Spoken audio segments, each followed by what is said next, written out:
Hey y'all, what's going on? I'm sitting here. It is Sunday. It is 7 p.m. Hope you can hear me okay. Let me turn my own volume up just to make absolutely sure there is no question if you can hear me. What's going on, family? This is Angelique. It is good to see you yet again on another Sunday. Let me get to my comments. Let me make sure I got my comments window up because I want to make sure that you guys can see me, hear me, the whole nine. I just got my hair done, so I'm trying to live it right now, y'all. I'm trying to live with it. I'm trying this thing. I'm trying to grow my hair out, and I'm trying to teach my daughter the same thing. I'll get to the subject in a second. I'm trying to teach my daughter the same thing, which is to be in love with every piece of herself, right? Her natural hair, her brown skin, her full lips, everything, the shape of her body, the shape of her fingers, the shape of every piece of herself. I am trying to teach my daughter to fall in love with every piece of herself. Because you know what? When there is something about you that you don't like, or there's something about you that you wish were different and you overly focus on that, unfortunately, in the world of domestic violence, that's the kind of stuff that gets used against you to make you feel like you're less than. So when I tell you this hair is going to look as wild as I want it to look every single week, and lips done or not done, I love my jewelry. I know that part. I love my jewelry. That's my thing. So that ain't going nowhere. But I want you, and I'm saying this to you, fall in love with every part of yourself because we don't want anywhere. I say this all the time, no cracks in the dam, y'all. No cracks in the dam. You are who you are. Fall in love with you. All right. Hey, y'all. It is Sunday. It is January 16th. Tomorrow is MLK Day. I know that's not right now, but I just want to say that because we need to always honor that legacy. That's an important legacy that we all need to honor. But today we're going to get into my podcast. All right. Now, this is an important one. They're all important ones. But this is an important one because I don't think that most people understand anything about post separation abuse. People think of what they see during the relationship and all the images that are out there on the internet about abuse. And a lot of times a woman's cowering in a corner and all these familiar images. But I want you to know that not always, when we say, you got to get out, girl, escape, boy, get out of that, right? We're telling them to do something that they should do. But what you may not understand is the thing I'm going to talk about tonight. That sometimes in the escaping, you have to be prepared for what comes after the escaping. So many people, before you run around telling people to just leave, half the time we don't understand what it takes for somebody to just leave. Anyway, I hate that phrase, just leave. It's called escaping, it's called breaking free. Many of us have no freaking idea what it takes. And then what the aftermath of that looks like. So tonight, roll with me on episode number 33. Episode number 33, which is called, what do y'all remember the name of it? It's over, but it's not. Because the reality is there's a such thing called post separation abuse, and I'm about to rip this one apart. So make sure you stay with me. Send me some comments. Just say hello. Just let me know you're out there because that even gives me more energy to speak the way I need to speak to y'all tonight. Okay, let me back up. I didn't do my typical introduction. What's up? This is Angelique. Y'all know me. I want to say hi to all my courageous kings, all my courageous queens. Hey, Mona. What's up, Mona? Welcome to episode number 33 of my weekly domestic violence awareness and action podcast called Silent No More. Because if you know anything about me, first of all, I talk a lot anyway. So when people found out that I went through domestic violence and I was quiet about that abuse the entire time, people were shocked because I'm not a quiet individual. But that was a secret. And now, today, I am silent no more. I don't care what he does or says. I am not silent anymore. And I don't want you to be silent. So, I am a domestic violence survivor, but I am also an advocate of freedom and truth. Hey, Norma, good to see you. I am also an advocate of freedom and truth. I am the founder of Ladder Masters Inspirational Leadership Group. I call it Ladder Masters. I created it for three purposes: to bring awareness, to break down facades, and to build conquerors. That's why I'm here. That's why I speak, and I only speak for those three reasons. All right, so I'm going to say a quick prayer because it's important to me to make sure that what I say, I'm going to keep it real. God is going to allow me to keep it real, but I got some things to say and I want to make sure that He is with me the entire time. So I'm going to quickly bow in a moment of prayer. If you haven't shared this podcast just yet, go right ahead because this is an important one, y'all. We're going to talk about some serious things and things that I went through as well. So let me say a prayer. God, I come before you just thanking you. I can't thank you enough that I can sit here with a smile on my face, and not just on my face, because that can be fake for some people, but true joy in my heart and my spirit, because I am truly free. I am able to speak what needs to be said. I am silent no more. So, God, I ask you right now for those who are still stuck in their situation, or even for those who just got out and have no idea what to do next, God. I just thank you right now for the strength and the courage that got them out. But God, they need all that same strength and courage to stay out.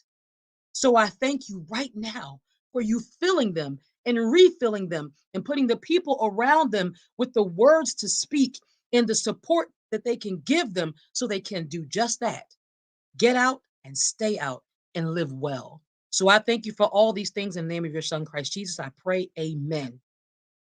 All right, y'all, here we go. This is about to get real. I'm going to talk about something that people don't think about, but it's okay. Tonight's podcast is called It's Over, but It's Not. The realities of post separation abuse. Post separation. Hey, Tanara. Hi, bestie. Post separation.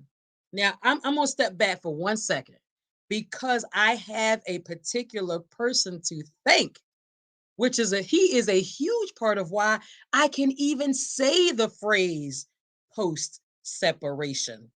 That person, his name, he is Attorney Eddie Meeks. I have to say thank you, sir. I've said it so many times to you face to face, by email, by text. But thank you. Let me just tell y'all, before Attorney Meeks, I could not even see my way out of the abuse I was in. He's the person, he is how I got away from my abusive ex husband. Okay. He is the person who gave me the information, the mindset, and the direct legal advice and support that I needed to get my protection order.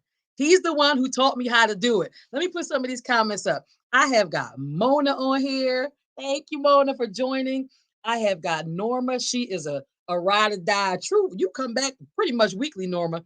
Thank you for being on here. I appreciate it. And then I've got Tanara, my bestie, on here checking me out. Yeah, I got my hair done, right? We got some new twist here at my little part. Got my edges laid. We talk about this all the time, y'all. These edges in the Black community. I was never used to doing that. But listen, I am saying thank you to you, Attorney Meeks. I really mean that because before him, I had no idea how I was going to get separated. And he said, this, do it now. You got enough to do it now. He told me exactly what to do. So thank you, sir, to you. All right, let me do some background because I'm about to get in it, y'all. If you haven't shared this, y'all know my thing. Go share it. Literally, share it to a group that you're in. It doesn't matter. We're all a part of Facebook groups. Right now, hit the share button and share this live. Share this live to some groups you're in, tag some people in that you know need to hear this, that are trying to get out or are already out and still feel like they're stuck in it. Let's go. Now, in order for you to truly understand post separation abuse, in order for you to truly understand post separation abuse, I need to make this connection for you to the initial abuse, meaning the intimate relationship that the person was in that included the domestic violence. All right. So now, during that relationship, the initial relationship, domestic violence, they probably saw a lot of control, whether it was physical abuse, verbal abuse, emotional abuse, psychological abuse, gosh, even sexual, financial abuse. So listen, physical abuse, I tell y'all this all the time. It is a part of abuse. It is a part of domestic violence, but it's not the only part. And it typically does not start that way. So, all right, let me keep going. So, when we're talking about post separation, meaning after separation, meaning after getting physically away, that means the intimate relationship has ended, but the abuse has not stopped. That's the part that makes this difficult. Think about it. They just simply transitioned to a new form of abuse referred to as post separation abuse. So let me make sure you're clear first about, I'm going to back up a little bit. Let me make sure you're first clear about what domestic violence is. So many definitions out there, but the point is, it is the intentional. Do not be confused. It is intentional, okay? It is the intentional action or non action. So, what they do, and sometimes what they purposely don't do, that they use to gain and maintain power and control over somebody and instill fear in them in an intimate relationship. Oh my gosh. Hey, Sophie. Oh my God. I love it. I love y'all are awesome. Thank y'all so much. At the end of the day, I said it. It is to gain and maintain power and control. Did you hear me? Power and control. That's what this is all about. I can't stand it, but it's the truth. So now I'm going to talk about abusers like the way I feel about them. Okay. Forget the textbook for just 1 second. Forget the textbook. This is what I got to say. Domestic violence, domestic abuse occurs because some idiot, and I mean it just like that, some idiot is so empty, is so dark, is such a loser that abusing someone else is the only way that they make themselves feel big, strong, or important. That's me.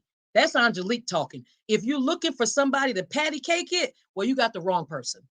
Because for me, that idiot, and I will say it again and again, is so dark, such a loser. They got nothing. They have no power. They have, and they use this to make themselves feel big, make themselves feel important, to take things that they're grown behinds should go out and get themselves. That's just me. I'm just saying. Okay. All right. Now, they have zero power in their own lives. And instead of doing their work to be a better person, doing their work to get the things they want, they choose to destroy the lives of someone else. Women, beautiful creatures that we are, for the most part, that's who abuse is happening to. They choose to destroy the lives of other ones, people that they claim to love. Like, and let's not forget the children who are also adversely affected by all of this. Like, let's not forget. So, we're talking not just individuals, but communities of people, relationship after relationship after relationship that they get into and do this over and over again. So, I'm in the camp of people. I know there's others that think otherwise. I am in the camp of people who believes that abusers commit these crimes because it's called domestic violence. It's a crime. I'm in the camp of people that believe that these abusers commit these crimes in a very conscious, calculated manner, conscious and calculated to achieve their dominance, right?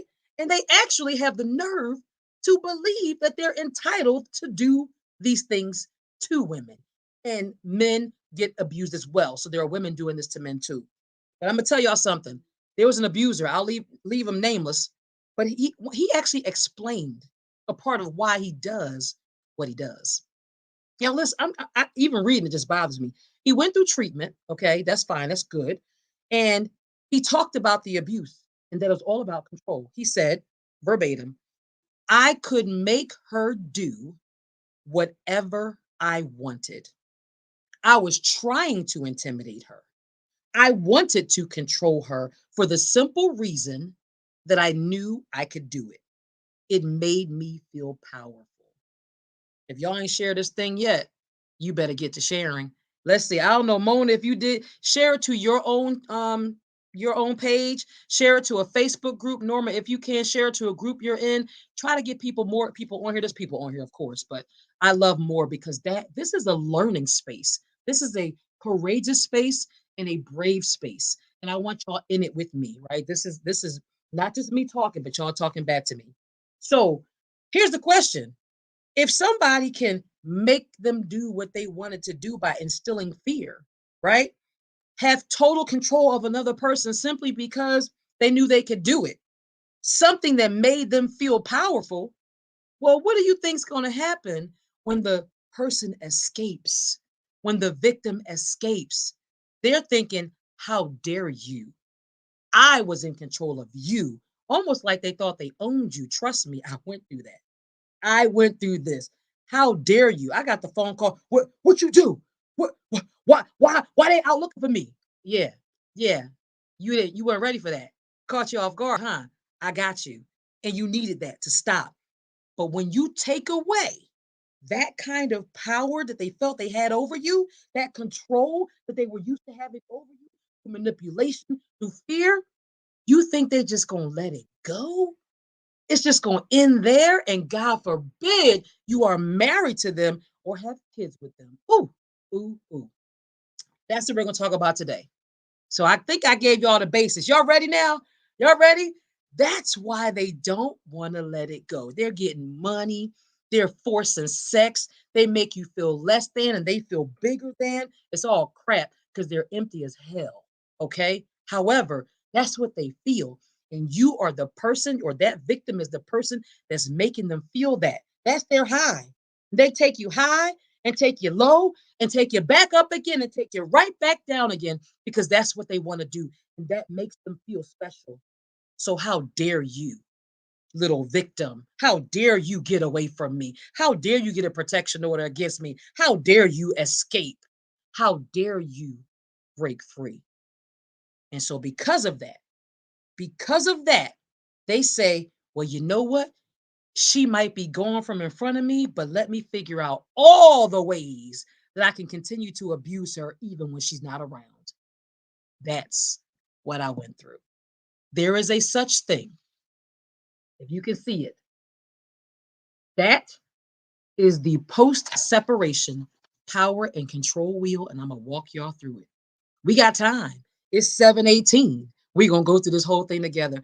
I appreciate each one of you on here. I do. And I want you to know that because these messages are for me. They are, but they're for you. And even if they're not directly for you, they're for someone you know who needs to understand what this whole thing is about. So let me keep going. This power and control wheel, it is the post separation power and control wheel. It has 8 dimensions. I won't go through all of them in depth because we'd be here forever. Sophie, thank you, beautiful. Thank you so much. Listen, the wheel, this post separation power and control wheel, 8 dimensions. You ready? It's the thing that helps us to understand what they're trying to do, even though you're separated from them. Listen up. Number one, dimension one, they use harassment and intimidation to do what? Maintain the power and control they had. Number two, they undermine your ability to parent to do what? To maintain the power that they had. They are discrediting you. You're long gone. Like me, I was long gone trying to raise my baby in the midst of that nonsense. But what happened? Discrediting of me as a mother because he's got to figure out how to maintain the power he had. Withholding financial support. I'm going to get to that one too, because look what that does to me. You already made me broke. Now I'm struggling as a single mom, broke. And if you withhold your money, you're making it worse on me, right? To maintain control. All right, endangering the children. Disregarding the children is dimension number 6. Disrupting other relationships, dimension number 7. Using physical and sexual violence against the mother and children. Now we're talking about post separation, y'all. All of this stuff still happens. It's crazy when I think about it. But when I look at this wheel, I'm showing you this wheel again. When I look at it, there's it's hard, it's backwards. There's like inner stuff and these outer layers as you go further outside the wheel, right? It's interesting. Let me break that down real quick. The outer layer, there's prior physical and sexual violence. There's the systems and institutions that almost help these things keep happening after the separation.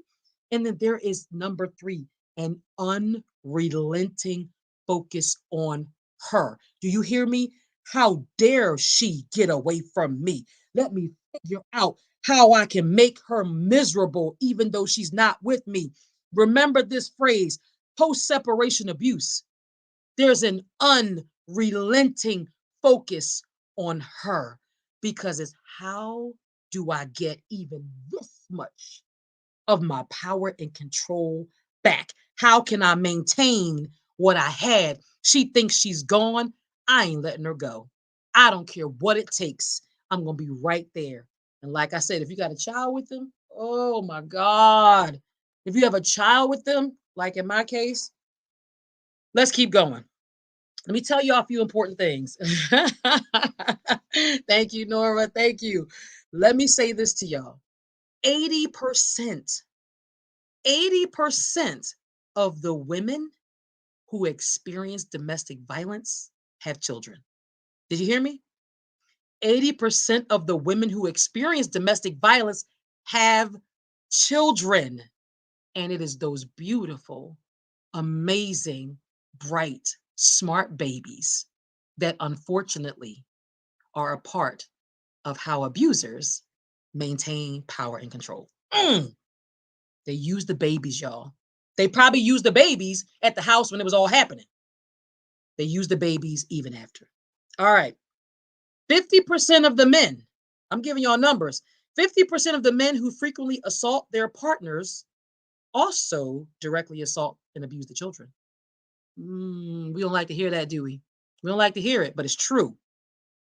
I just want you to understand that when there's a situation of domestic violence, children are at risk from the very day they're born, and sometimes even when they're unborn in the belly. Y'all know these stories about men who have the nerve to hit women in their abdomens when they're pregnant, and then after the fact, still try to abuse the women and children. I hate all of them, and I mean that. So children are not separate from domestic violence. Children are not separate. They're just not, because DV, domestic violence, is not separate from parenting. Y'all hear me? Children are not separate from DV, and domestic violence is not separate from parenting. It all runs together. It really, really does. So children are the focus on this wheel, meaning abusers are using the children. This is what I'm talking about in post separation. They are using children. I can't, it yes, they do. They even send messages and tell the kids stuff. I went through that. They tell the kids stuff during their visitation time with the children, and the kids come back and say, Daddy said this, but Mommy, Daddy said that. Yep, it's disgusting, losers. So, anyway, let me get into this discussion because this unrelenting focus on her, there's a new comment that came in. I don't know what that is. So I'm going to get rid of that one. All right. So, children are used as tools. They are, it's really unbelievable almost. It just basically helps to enable this power and control. And, I wish there was a way for the courts to stop some of this. There is a way, but they don't seem to stick to it. And I feel like they see it, but they act like they don't. But when a woman, sorry, who was being abused, when that woman leaves the man who was abusing her, many people, often including the darn practitioners and this that are in these systems and institutions that we all depend upon, that meet like the women and the children become a part of, they actually believe that she and the children are out of danger. Like they don't even get it. They actually believe that the woman and the children are out of danger because they're separated from them. They do not themselves understand post-separation abuse. So, but now that the woman is separated, she's out of the daily, minute by minute, moment by moment abuse. But now the woman is experiencing a new, unfamiliar type of abuse or battery. It's a mess. So let's start with using harassment and intimidation. Let's start with that. I remember I experienced things like, when it's time to meet up for the and exchange the child. I remember going to the parking lot area where we had to meet, and unfortunately, she was much smaller then. My daughter was much smaller then, and I remember having to like exchange her items, right? Because she was too little to carry them herself back and forth between the two vehicles. And so what would happen is that they were supposed to be put down in the middle of the ground and left there, but I will never forget the instance where it was like thrown at my feet or act like it was being handed to me and just dropped. Like just anything. And my dad was there. Like no respect at all. No freaking respect at all. I remember I'm like, oh my God, like what are you throwing the car seat at the ground at me? And I'm trying to go report all this stuff, but no one seems to care about that, right? No one seems to care because I guess that was too small for them. Okay, so let's go to using harassment and intimidation. It is destroying things that belong or related to her or the children, using children to justify breaking no contact orders. Again, we're on using harassment and intimidation. I'm going to stick to four of them tonight. Four parts of the wheel.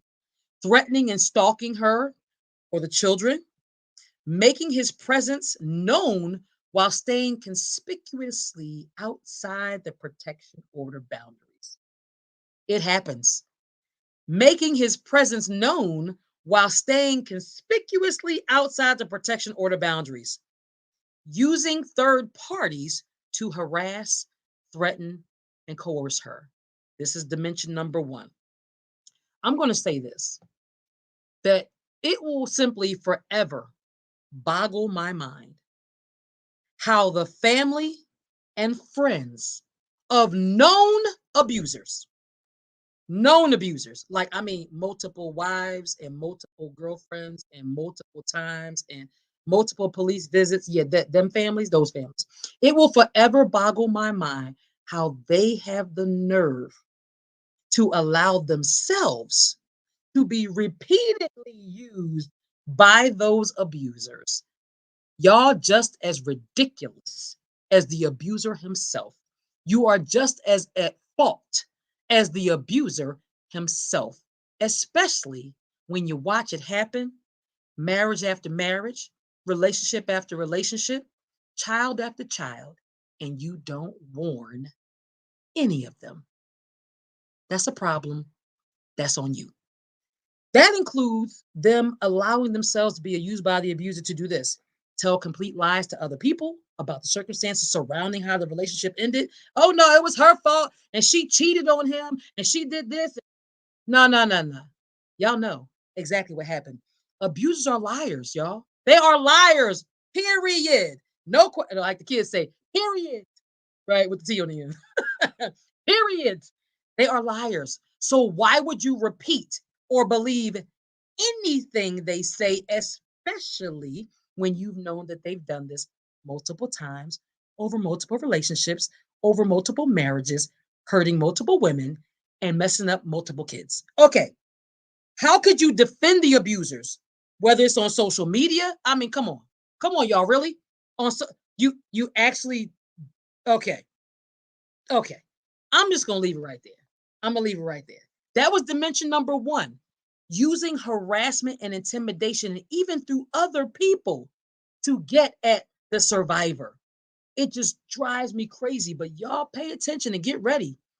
Because when you have to exchange your children with that abuser, that alone is a situation that is dangerous, or it can be used against you. So I had to learn that in my own way.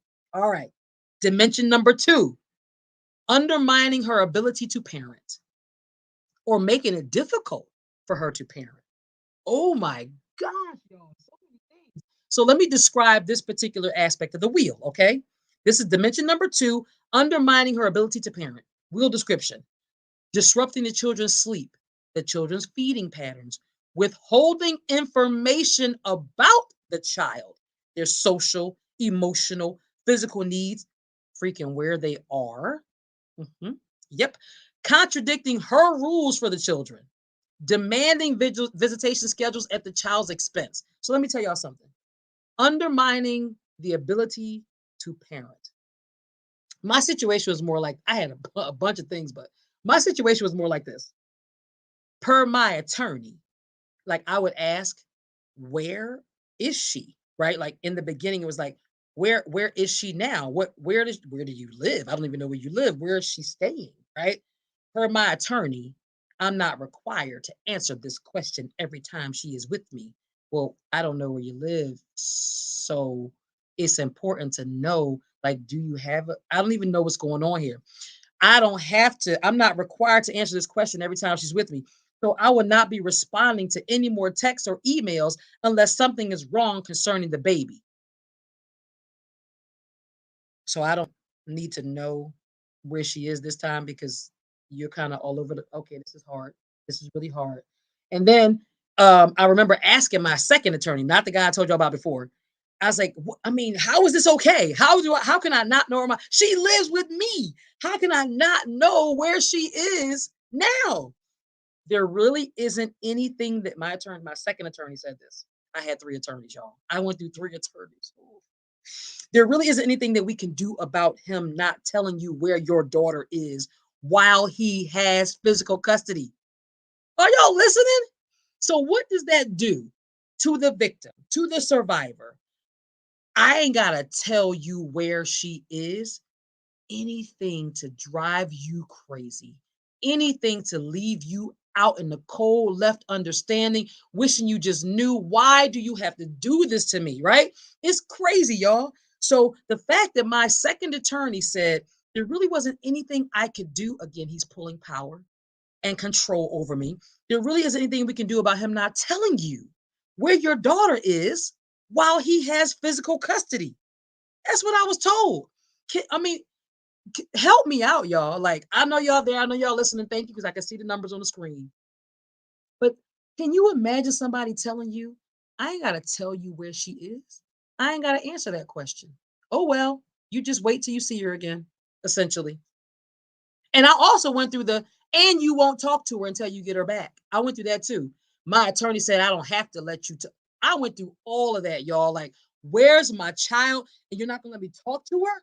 I remember, y'all, the tears, man, the tears that I cried. But that's a part of what they do. How dare you get a protection order against me? Watch me watch what I still do to you. Be aware, y'all, this thing is real. All right. Dimension number three. Y'all got any questions for me? Because I'm going to dimension number one, which was using harassment and intimidation. Dimension number two, which was undermining her ability to parent. I'm telling y'all, my baby used to come home and say, Daddy told me that you don't this, and Daddy told me, yep, been there, done that. Been there, done that. Got the little, what they say, got the button. Dimension number three, discrediting her as a mother. So the real description on this one is using her social status against her, whether it's sexual identity, immigration, race, religion, education, income. You ready for this? Inundating the system with false accusations of bad parenting, cheating, using drugs, being crazy. That's what abusers do, y'all. Any of y'all know the story? Norma, any of y'all, Sophie, you any of this? Actually using the court system they basically inundate the court system with false accusation. Y'all, I went through that. Court documents all against me saying I did this and did that when I'm the one that had the proof of what he did, right? Inundating the system with false accusations of bad parenting, cheating, using drugs, being lazy, exploiting the children need a father thing to gain sympathy, basically isolating her from the family, the friends, the practitioners, and other supporters. It is tough, y'all, out here. It's tough. So let me tell you about that. For me, the cheating accusations were a real thing. They were completely a lie. Completely a lie. Listen, during the marriage, he flat out said, watch how I do this. I know my rights as a husband. I'm I get half. I know exactly what I can get.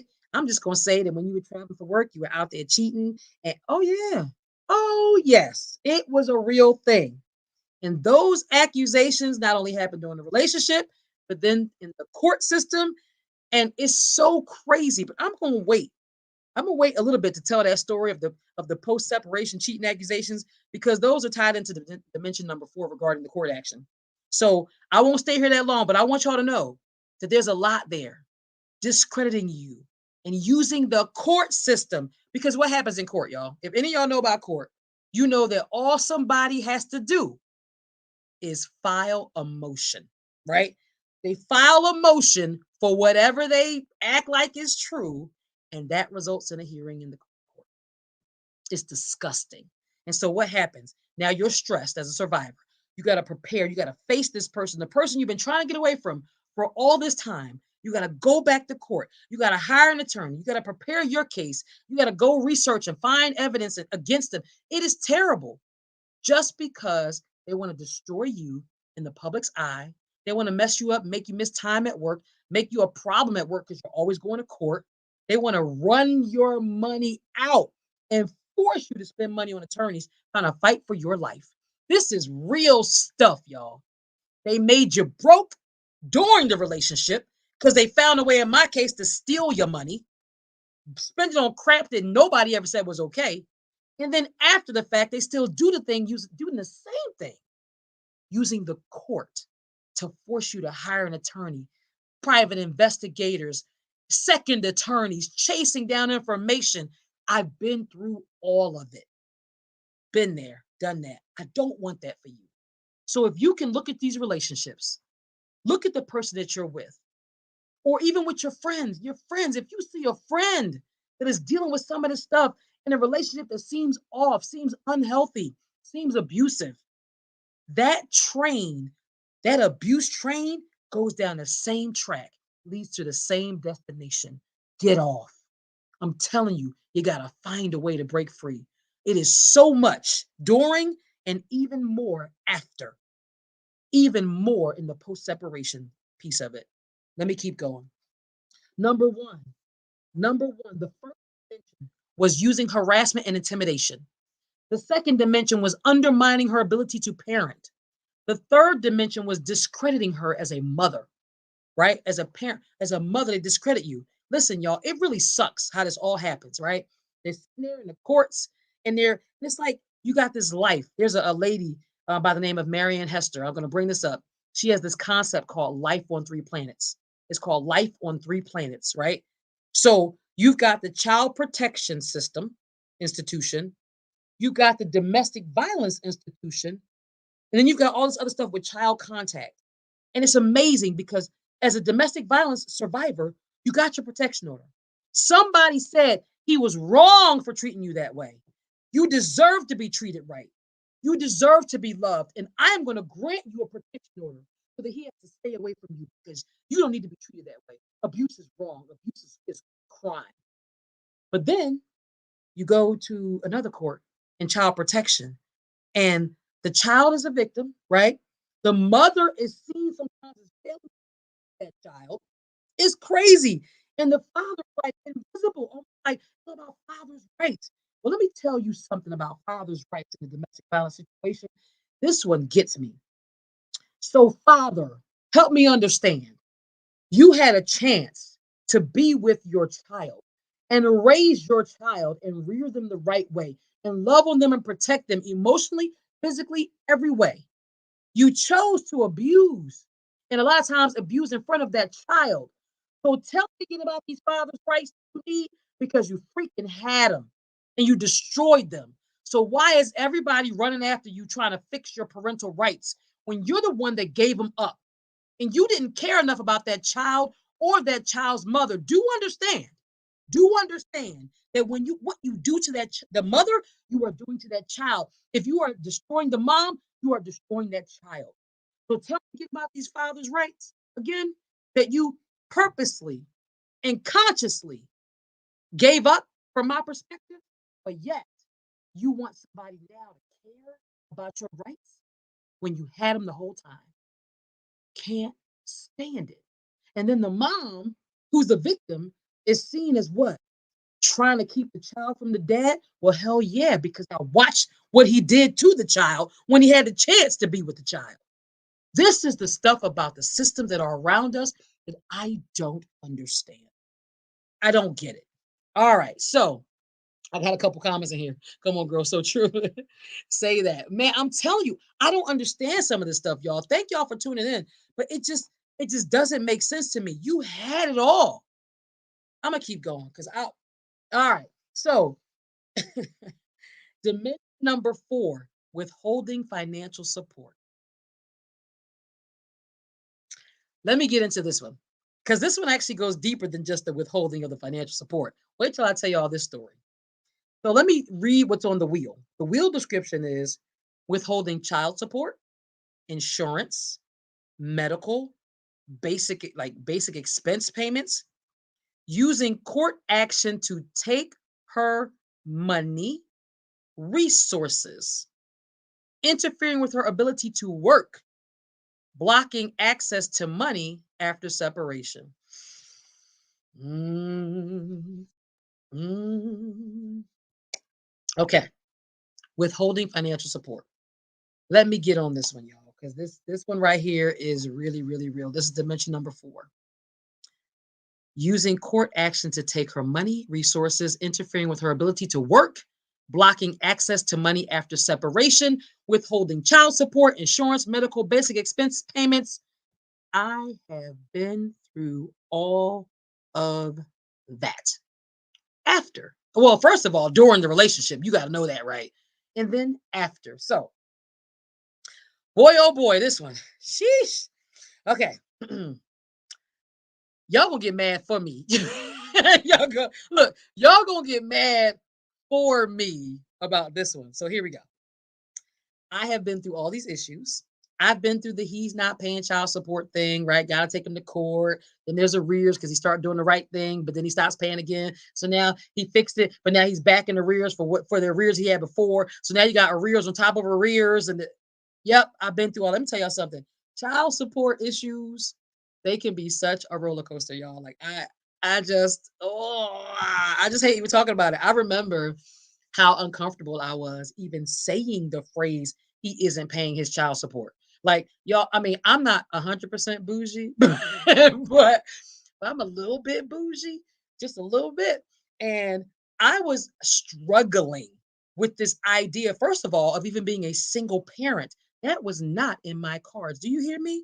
For me, being a single parent after waiting to get married, after waiting to have kids, doing my whole career, education, second education, all that, single parent who? Baby mama who? I wasn't trying to be none of that, right? So it was hard enough for me to admit even that I was a single parent. And now I gotta go calling people talking about some where my child support. Like that just wasn't, yeah, I just wasn't, yeah. So that was a title I never imagined I would have myself. And I just couldn't rationalize what I was going through. And I just had a hard time with it. So let's keep going. So let's get back to this using court action to take her money and blocking access to money after separation. Real thing. So in my situation, well, in any many situations, abusers will stand in front of attorneys and they will be in front of judges and they will act like they can't live without the same kids. I told y'all this, who they know they're exposed to the abuse, just in order to get more visitation time, just to keep their child support payments down. Oh no, I need more days. I'm being facetious, but that's what happened. Oh no, I need more time with this child. You mean the child, the same child that you exposed to the abuse, that one? You need more time in front of? Yeah, okay. Yeah, okay. So, but this is real, y'all. They will beg for more time with that child just to pay less child support. Not because they really want it, but just because they know that you are on a schedule A or you're in a schedule B with the number of nights that you get with the child. And depending on which one you are, is how much child support you pay. I'm just saying that's how it goes. That's what they do. I'm just saying. So The moral of the story is don't be so ready to have kids with people. So I'm kidding. I'm kidding. The moral of the story is not don't be so ready to have kids with people, but I just really want y'all to be aware. Well, to be honest, you do need to be careful who you have kids with. I mean, maybe that's a part of the moral of the story, but this thing is real. So let me tell y'all about this situation I have with me. So, child support. I just talked about that, right? This whole financial support thing. They will try to say they want more time with the kids to pay less child support. And then the piece of child support they're supposed to pay, they don't pay that either. So that's child support. Let's talk about the court action to take my money because it happened to me. As a quick reminder, just to make sure we're on the same page, as a quick reminder, I was separated from my ex husband specifically by domestic violence protection order. Okay. Specifically by that in December 2017.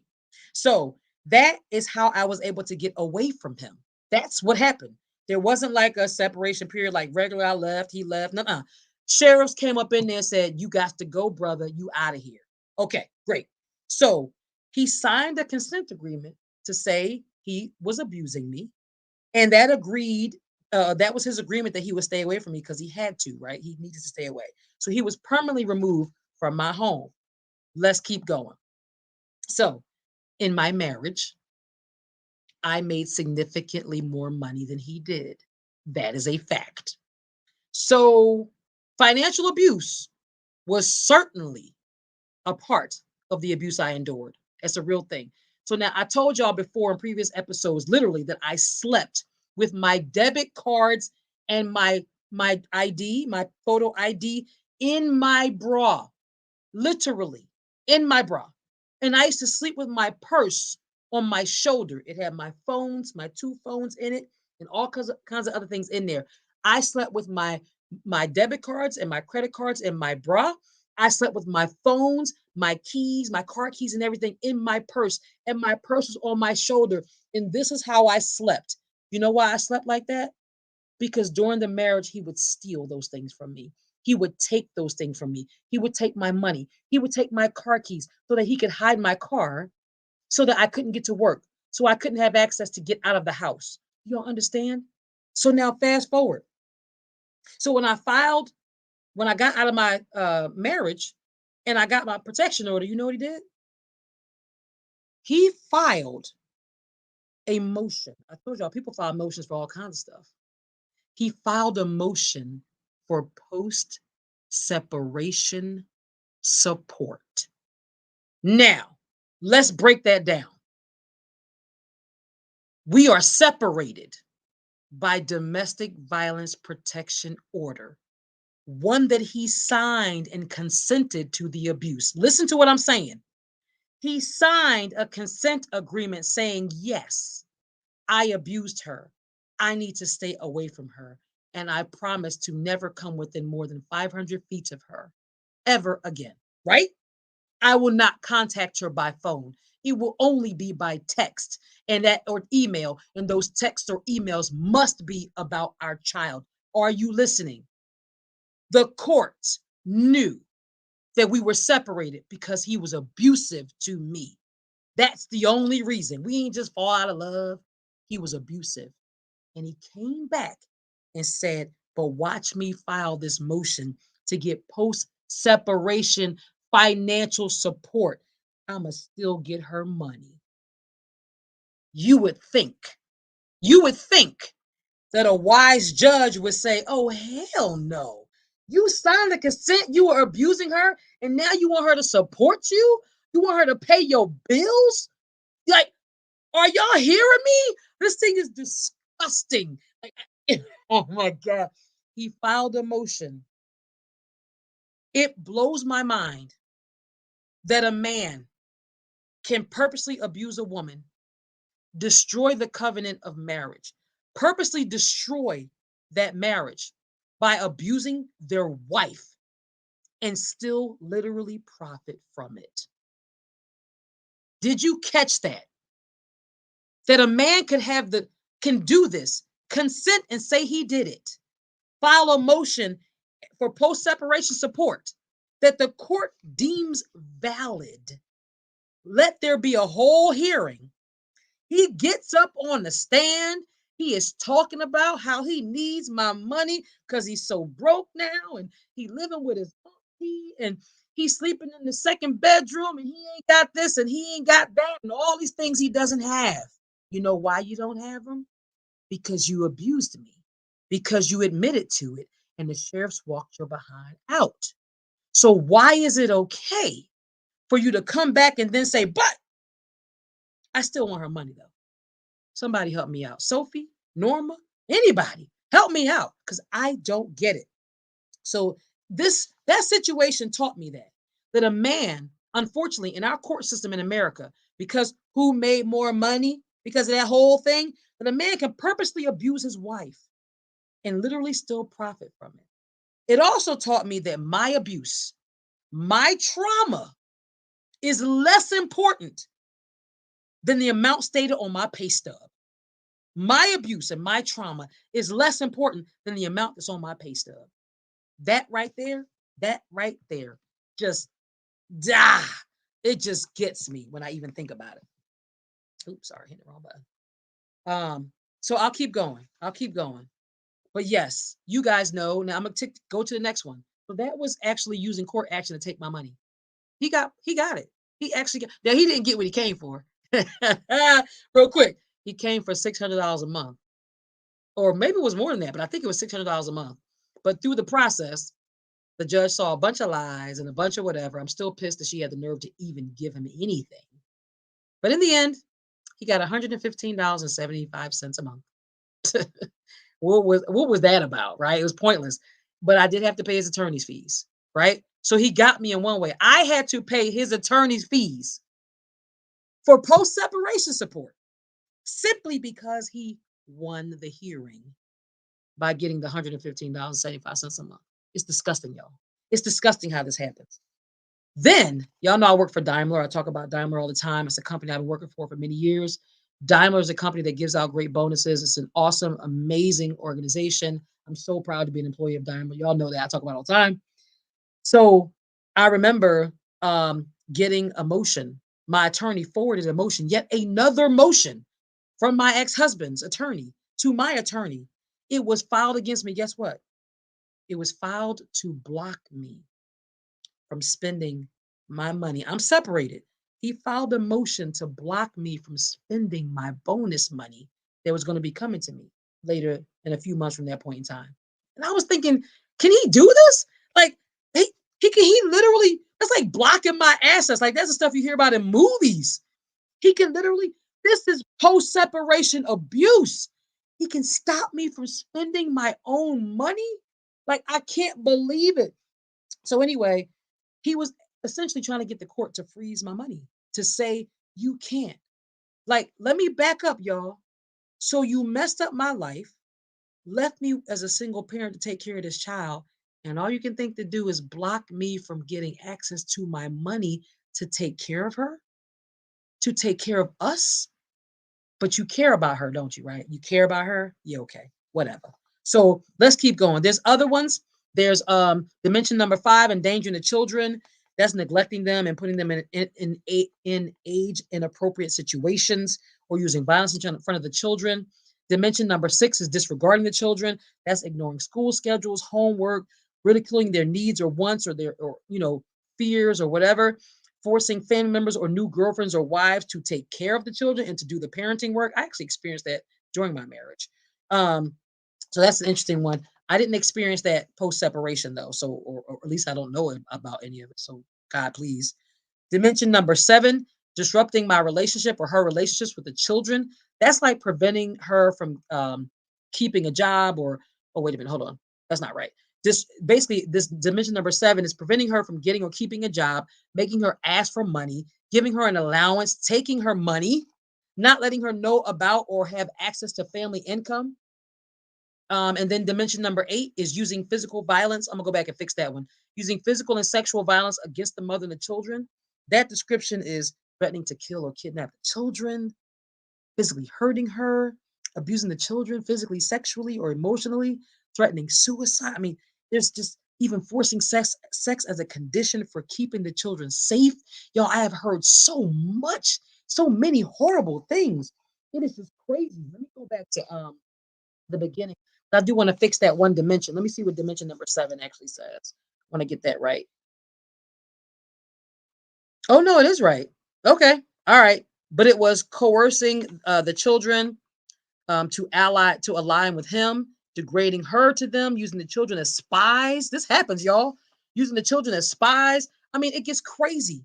But I just want y'all to know that this thing that I'm calling post separation abuse is a real thing. It's very scary.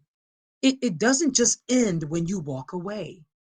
That's what I want you to be clear about. If you are dealing with domestic violence, absolutely, I want you to get out. I want you to break free. Just that process alone is hard. People don't understand what it takes. They have no idea, and all they want you to do is just leave. It's not easy to just leave. There are many, many barriers to leaving. And then when you get out, we would all like to believe that domestic violence survivors are just safe. Oh, she broke away from him. It's okay, right? Everything's all good, right? Unfortunately, that is not always the case. It is not always a clean break. There are statistics that say that a victim can be in danger, a survivor can be in danger for up to 2 years after the abuse. Those first few months and weeks, those are the most dangerous. They are the most dangerous because, again, that abuser had total power and control. And however you got away from them, you took that from them. And in their minds, it's how dare you? I wasn't done with you yet. That's what they think. I wasn't done with you yet. So they come for you after. Don't let, don't for 1 second think you shouldn't break free. But breaking free means being aware of these other things that can happen after so that you can make sure you're safe. So you can think about your plan. When you break free, having a full plan. And no, there's not a way to stop all of this from happening. Some of these things, these court actions and these difficult situations where your abuser may not let you talk to your children, and those kinds of things, they can all happen. It is a reality. But I want you to know that there is another side because if let me put this stuff aside. Let me put these papers aside. I will tell you that life for me today, I went through the fire. I went through the flood. I've been through all of that, all the court actions. Now I have a standing protection order against him until she's like 18 or whatever, y'all. I ain't got to go back to court no more. I don't have to do any of that stuff. I am on track. Job is great. Life is great. Money is great. Life is good. Don't think for 1 second I don't reflect on those things. I got to reflect on it. I got to make sure I've learned. I got to make sure I've grown. And I got to make sure that little lady in there is aware and she understands bullying and she understands what love is because love is respect. Has to understand certain things, how to respect herself. Because in respecting herself first, she can teach people how to respect her as well. I am teaching her all those things. And that it's not okay for someone to hang up the phone on you and then hang up the phone on you again. I'm talking, I don't care who it is. I don't care if it's a friend or a family member.